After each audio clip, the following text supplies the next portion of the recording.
I'll pick a YouTube thumbnail. So I'm going to click on the page and change the color of my page to black. I'll go over to my images. This is the image I want to apply an outline effect to. What I would do first is to remove the BG from the images. Let me collapse this. I will duplicate this page and let's go to the first page. I'm going to click on this image and duplicate the image. Then let me set the duplicate aside. For this one here, I'm going to go over to edit and come down here to dual tone under effects. I'm going to click on dual tone. You can actually use any of these dual tones of your choice. All of them does the same thing. So I'm going to pick this one.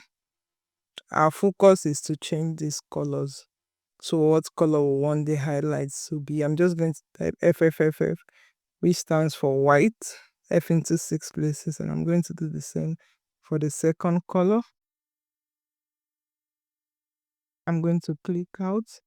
Now that we've changed the color of our dual tone into white and the image is white, let me close this out so we can have more room space to work with.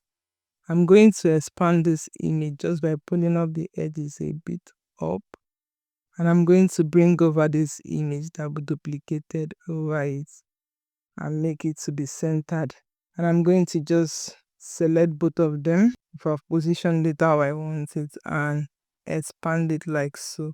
This is one way to apply the outline effects. The second method, let me send this downward and bring the other page upwards. So this is down. Let's go back up.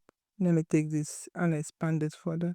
The second method to apply the outline effect is I will click on edit again and come down here. See under effects, I will be using the shadows this time and I'll be using the outline, and I will scroll down and change the color FFF again, that's to white. F into 6 places is the hex code for white, and I've applied it. Now I can decide whether the size of the border is going to be large. So when I take it to 100, you see what it looks like. If I reduce that back down, you can decide how you want the intensity. Do you want it to be very thick? But I like leaving it at 100. Subscribe to the channel for more videos like this. Do have a good one.